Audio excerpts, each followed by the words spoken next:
सबको जय मसीह की। छोटा सा वचन लेके मैं आपके पास आई हूँ, आपके सामने इस वचन को लेके शेयर करना चाहती हूँ कि अगर शैतान हार गया है तो फिर भी हम जंग क्यों करते हैं।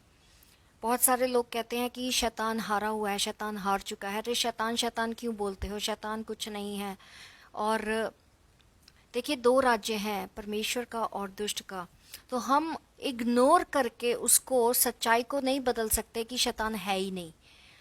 हम अगर मुसीबत को आते देखते हैं और हमें पता है आगे खाई है, और हम आंखें बंद कर लें और कहें कोई खाई नहीं है, कोई खाई नहीं, और कदम को रख दे, तो उससे हम बच नहीं जाएंगे, हम फिर भी उसमें गिर जाएंगे। शैतान नहीं है बोलने से ऐसा नहीं हो सकता कि शैतान है ही नहीं। अगर शैतान नहीं है और शैतान हार चुका है, तो वो फिर प्रभु के लोगों के साथ आज भी क्यों जंग करता है, क्यों बीमारी को लेके आता है। क्योंकि हर बीमारी, हम जानते हैं, वचन में लिखा अय्यूब धर्मी था, उसके ऊपर भी जो दुख आया, लेकिन उसके ऊपर टेस्ट आया। लेकिन उस विषय की बात नहीं मैं कर रही हूँ। मैं उन बातों की बात कर रही हूँ कि जहाँ पर बहुत बार दुष्ट बीमारी को लेकर आता है लोगों के जीवन में। बहुत बार वो हमारे आगे टेम्पटेशन को लेकर आता है, और जिसमें हम गिर जाते हैं। चाहे वो कोई लालच है, चाहे वो कोई गुस्सा है, चाहे वो किसी बात है जो हम अपने मुंह से बोल देते हैं, चाहे हम किसी को धोखा दे देते हैं, झूठ बोल देते हैं। कोई भी ऐसी टेम्पटेशन जो वो हमारे सामने रखता है, जिसमें हम कमज़ोर हैं, हम गिर जाते हैं। गुनाह में, घमंड में हम गिर जाते हैं, दूसरों को नीचा दिखाने में गिर जाते हैं। ऐसी बातों में क्या होता है कि जब हम गिर जाते हैं, हम किसी टेम्पटेशन में हार जाते हैं, हम किसी बीमारी से पीड़ित हो जाते हैं, तो वो क्या है, एक आपके खिलाफ एक जंग का हिस्सा है। दुश्मन आपके खिलाफ जंग कर रहा है। दुष्ट नहीं है, प्रेम है। परमेश्वर हम जानते हैं परमेश्वर भला है, परमेश्वर प्रेम है, परमेश्वर में शांति देता है, हमें आनंद देता है। लेकिन हमें एक बात का ध्यान बहुत रखना है कि हमें अपनी आंखें खुली रखनी है। आंखें खुली रखिए, अपने कानों को खुला रखिए, परमेश्वर की आवाज को सुनिए। क्योंकि परमेश्वर हमें बहुत बार वार्निंग देता है हर एक जंग के लिए। हम अपने काम पर जाते हैं, हम दुनिया से बाहर जाते हैं, बहुत सारे अपने बिजनेस कर रहे हैं, कुछ काम कर रहे हैं, लोगों से मिलने जाते हैं। कई बार जरूरी नहीं है हम क्रिश्चियंस के ही घर जाते हैं, कई बार ऐसे लोगों के साथ मिलते हैं, उठते बैठते हैं जो परमेश्वर में नहीं है, प्रभु में नहीं है।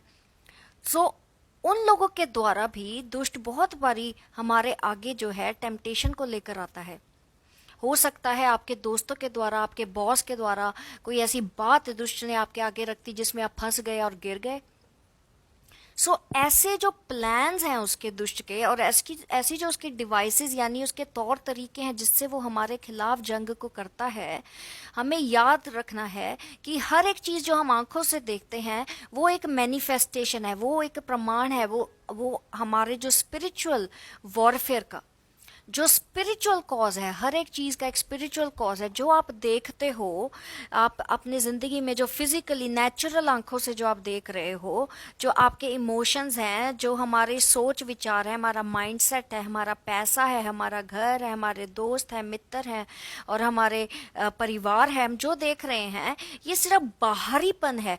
ये एक मैनिफेस्टेशन है बाहरीपन का, ठीक है, एक बाहरीपन है। लेकिन इसकी जो जड़ है वो स्पिरिचुअल है। हर एक चीज आत्मिक है, हर एक चीज की एक जड़ है जो कि स्पिरिचुअल और आत्मिक है।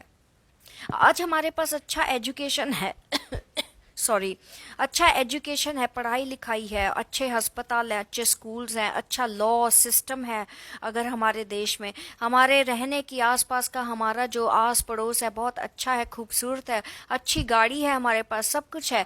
ये सब कुछ क्या है, ये बाहरीपन है, ये फिजिकल, यानी आप सिर्फ आंखों से देख पा रहे हैं। लेकिन सच्चाई क्या है, आत्मिक।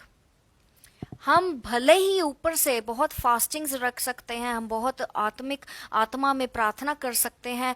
जरूरी नहीं है कि जो लोग हमें ऊपर से देख रहे हैं, या हम जिन लोगों को ऊपर से देख रहे हैं कि बहुत आत्मिक है, ये तो बहुत धर्मी है, जरूरी नहीं है कि उनका आत्मिक जीवन सही है, उनका रिश्ता परमेश्वर के साथ है। क्योंकि हर एक प्रभु के बच्चे के साथ दुष्ट का जो जंग वो चलता रहता है। जब तक इस धरती पर हम इस सफर को पूरा कर रहे हैं, हमारी जंग दुष्ट के साथ लगातार चलती है। वो सिर्फ मौके का इंतजार करता है कि हम कब कमजोर होंगे, कब हम प्रार्थना को बंद करेंगे और कब वो हमें गिरा दे। इसीलिए हमें उसकी चालों को ध्यान में रखना है। उसकी चालों के लिए हमें उसको इग्नोर नहीं करना कि अरे कुछ नहीं है, हम कहाँ जा रहे हैं, कहाँ नहीं जा रहे, किसके साथ हम उठ रहे बैठ रहे, क्या बात कर रहे हैं। हर एक बात में एक आत्मिक कारण है, उसको हमने ध्यान में रखना है कि हम आत्मिक बच्चे हैं, हम शारीरिक बच्चे नहीं हैं। हम परमेश्वर के बच्चे हैं जो प्रेम को समझते हैं, और अगर हम परमेश्वर से प्रेम करते हैं तो हम उसकी बातों को मानते हैं, और अगर हम उसकी बातों को मानते हैं तो दूसरे शब्दों में हम उससे प्रेम करते हैं, और जो उससे प्रेम करता है वो उसकी आज्ञा को भी मानता है। इसीलिए मेरे भाइयों और बहनों, याद रखना है इस बात को कि शैतान की चालों को हमने समझना है। पौलुस पहले दूसरे कुरिन्थियों में और दूसरे चैप्टर में 11वीं आयत में बोलता है कि ये ज़रूरी है कि हम शैतान की सारी स्ट्रेटजीज, उसके सारे तरीकों को समझ जाएं कि वो कैसे हम पे अटैक करता है। बहुत सारे लोग कहते हैं दुष्ट आत्मा नहीं है जी, ये तो लोग नाटक कर रहे हैं, ऐसा नहीं है। ऐसा नहीं है, क्योंकि अंधकार जो है, अंधकार है, सच है। एक अंधकार के बच्चे हैं और एक ज्योति के बच्चे हैं। ज्योति के बच्चे जो परमेश्वर के बच्चे हैं, जो परमेश्वर में नए जन्मे बच्चे हैं, जो परमेश्वर के साथ जो अनंत काल का जीवन जिनको परमेश्वर ने उद्धार दिया है, और एक अंधकार के बच्चे हैं जो शैतान के दुष्ट के बच्चे हैं, और अंधकार की बातें उनके जीवन में है, अंधकार के फल उनके जीवन में है, दुष्टताई उनके अंदर है, वो अंधकार के बच्चे हैं। और दो, जब तक परमेश्वर आ ना जाए, इस दुनिया का न्याय ना हो जाए, दुष्ट हमसे हमेशा जंग करता रहेगा, और हमें परमेश्वर के एक सिपाही बने रहना है। एक सिपाही होने के नाते हमें परमेश्वर के जो है, जो दिए हुए आत्मा के हथियारों को पहन के रखना है।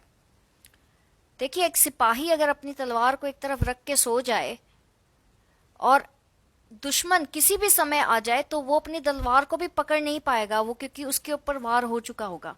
हम बहुत बार लेट हो जाते हैं, हम 1-2 दिन प्रार्थना, हफ्ता प्रार्थना नहीं करते, हम जी बिजी हैं, काम में बहुत काम है, हम थक गए, हम सो जाते हैं, कल प्रेयर कर लेंगे। आपको नहीं पता वो रात से लेके सुबह तक आपके लिए उसके पास क्या हथियार है, और वो क्या सुबह जब आप उठेंगे वो क्या से क्या आपके लिए कर चुका होगा। वो पहले ही कांटे बिछा चुका होगा, पहले ही सब अपने तीर आपके ऊपर छोड़ चुका होगा। और जब तक आप उसका एहसास करेंगे, आप उस जिसको कहते हैं कि एक स्टॉर्म में और उस तूफान में ऑलरेडी आप घिर चुके होंगे।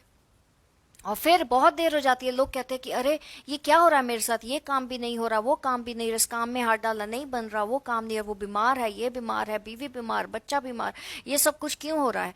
क्योंकि कहीं ना कहीं हम परमेश्वर के वचन को, हम जो है उसको ध्यान नहीं दे रहे हैं, हम दुष्ट की चालों को समझ नहीं रहे हैं, इग्नोर कर रहे हैं, हमने परमेश्वर के हथियारों को नहीं पहना है, हम प्रार्थना में नहीं बढ़ रहे हैं। आत्मा में प्रार्थना करते रहें, लेकिन वचन ना पढ़ें, उससे बात नहीं बनेगी। वचन में बढ़ना, वचन में बने रहना बहुत जरूरी है, और उसके साथ साथ प्रार्थना करना और आत्मा में भी प्रार्थना करना, जिसको वरदान मिला है, वो जरूरी है। इसीलिए हमें ध्यान रखना है और पहचानना है कि जो हमें दिख रहा है आंखों से, क्या वो सही में सच है, क्या उसमें कोई आत्मिक हथियार तो नहीं छुपा हुआ। हमें जानना है, समझना है। हमने परमेश्वर की बातों को भी आत्मिक रीति से समझना है, शारीरिक रीति से नहीं समझना, क्योंकि आत्मिक पुस्तक है, बाइबल एक आत्मिक पुस्तक है। आत्मिक हथियारों को हमने पहनना है ताकि दुष्ट की चालों को हम फेल कर सकें परमेश्वर में बने रहकर। इसीलिए भाइयों बहनों, परमेश्वर में बने रहें, प्रार्थना में बने रहें, और परमेश्वर का धन्यवाद करें, भजन गीत गाएं, और वचनों को पढ़ें, वचनों को बोलें, डिक्लेयर करें, अपने परिवार के लिए प्रार्थना करें। अपने लिए बहुत सारे लोग दूसरों के लिए प्रार्थना करते रहते हैं, लेकिन अपने लिए प्रार्थना नहीं करते।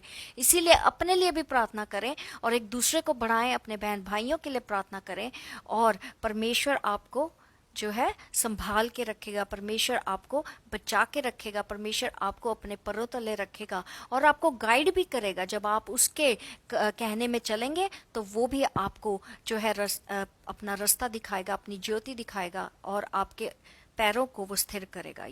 हम परमेश्वर का धन्यवाद करते हैं इस वचन के लिए। यीशु नासरी के नाम से मैं आप सबको ब्लेस करती हूँ, और प्रभु आपके साथ हो। जय मसीह की।